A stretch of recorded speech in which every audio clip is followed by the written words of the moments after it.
Hey guys, so over the COVID period, I've been lucky enough to hang out here at my parents' place down in Surrey. During that period, I've also been lucky enough to be given a space to make my own, namely a wood cabin in their garden. In that space, I have been using technology to do cool stuff. So very much it's been a place where I've been able to express myself creatively. So I'll be taking you through my live stream DJ setup and also my workstation, and giving you an insight into how my mind works, and I guess maybe my obsession with flow, this idea of flow and reducing friction points in our lives as a means to fundamentally enjoy what we do more and to open up space to innovate and express creatively. So yeah, let's go and check it out.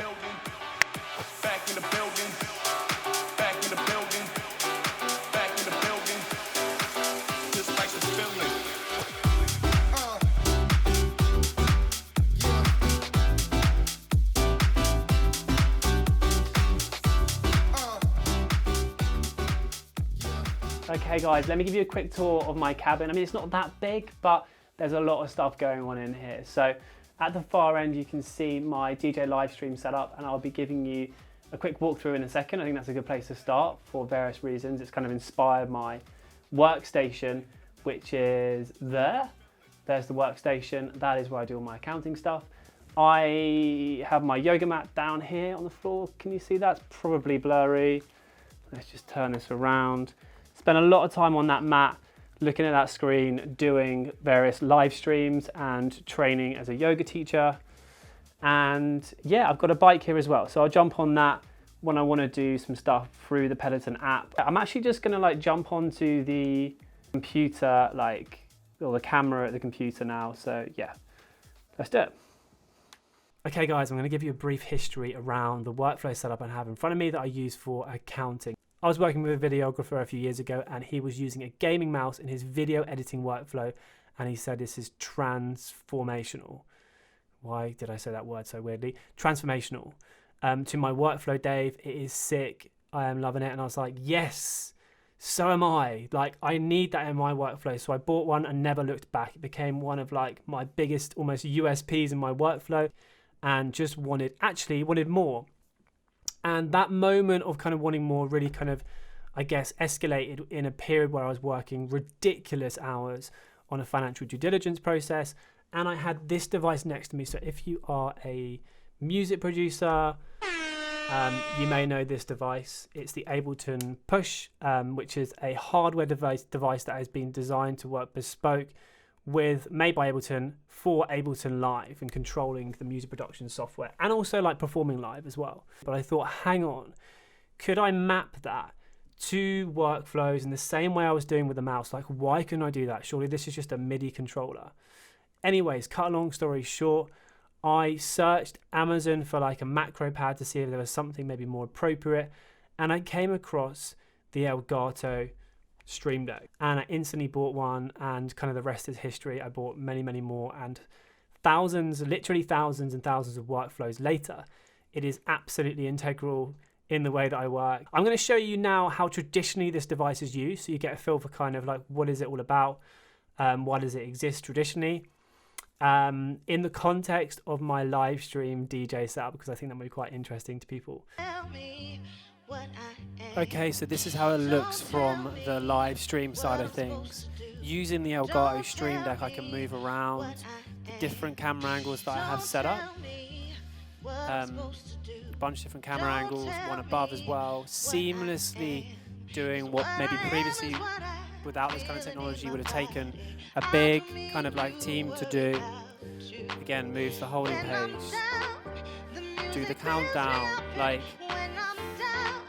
move back, different screens. I've even pressed the record button on here. So while I'm focusing on my art, on my creativity in the mix, managing all these other aspects, I can still stay in flow. I can still feel creative. I can still feel there aren't those moments of oh, this is really hectic. It is hectic, but it's enjoyable, it's great, it's creative, and you can manage it. And this device, this Elgato Stream Deck, just here is a big enabler for that. But anyway, in the meantime, while I'm here Should we get in the mix for one tune? Yeah, let's do it.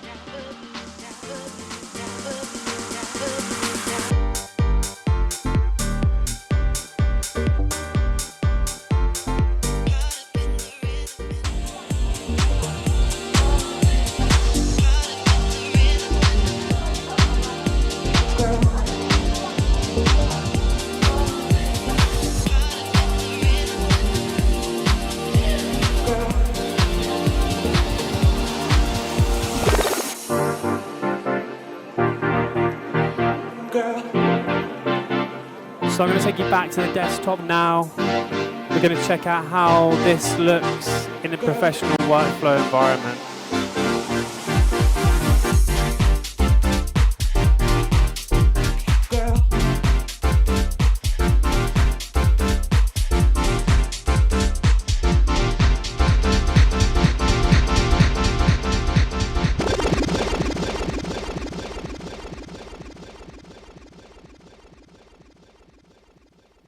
Okay, I'm going to give you a brief intro into how I use this technology now in the workspace, in my workspace, my professional workflow. Let's jump into the stream cam. So one of the key aspects of this technology is it actually changes depending on what application you're in.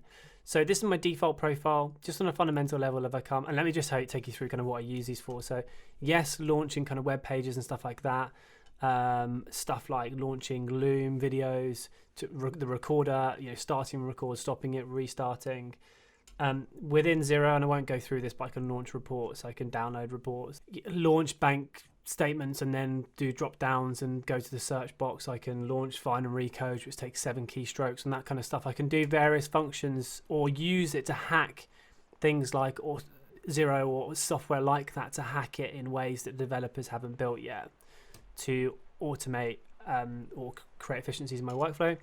Even stupid stuff like my name, my email, like the name of my company, my address, postcode, like my Calendly link, embedding Calendly links, booking on behalf of clients with Calendly links, launching all my various different apps and bits and pieces, emojis. And over here I've got my clients, so coming into here I've got literally their whole world. So I can actually do bookkeeping from here, so that will actually load up codes, and I can navigate around the bookkeeping software here using the buttons, and I can code using these buttons. So it's like a really sweet gamified flow around bookkeeping, which is super transformational for bookkeeping. So this one here, it stays the same the whole time. I can bring up the lights that I use for this this setup here.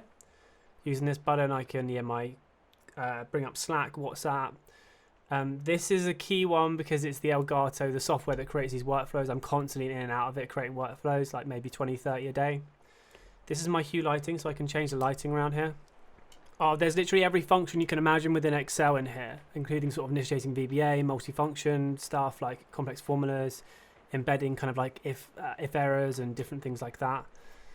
All kinds of things like alignment, text formats. So similar sort of stuff going on with like Notion, for instance. So these are my Notion shortcuts. So anyone who's used Notion will know the shortcuts are kind of annoying to remember, like kind of annoying to write, like kind of like really annoying. So yeah, this sort of like does all sorts of different things like creates new pages, colors, like changes the color of the font, shades it, changes the size of the header, embeds like my Calendly link. I write various different bits and pieces. I've got a month-end process where I press buttons in Excel, it copies dynamic commentary, and then I format it using this, like all kinds of stuff that you could create, SOPs you could create around using the buttons within Notion. Really cool. Outlook, huge for me in Outlook. I use different functions in Outlook and also tapping into kind of VBA and stuff to file emails, to compose emails, to launch email templates. So yeah, Outlook really useful. Lots and lots of kind of like text strings combined with all sorts of other things like embedding links to create great workflows. So this one here is literally used, or there's two actually, for G Sheets. So anyone who's worked in G Sheets will know that it's pretty hard to like initiate shortcuts and stuff. So yeah, various different shortcuts from like freezing the rows to filtering to creating borders of different types, deleting columns, adding columns, formatting. And then down here, if I change that, you can see a whole bunch of different things like alignment, currency formats, conditional formatting, stuff that really is hard to access normally within things. It's a shame I haven't really been able to go into any particular workflows that I don't think I have time to. Happy to do some follow-up videos if anyone's interested. If you're not, that's totally cool as well. I hope some of the stuff I've showed you today has been interesting, intriguing. Thanks for checking out the video, and that is me.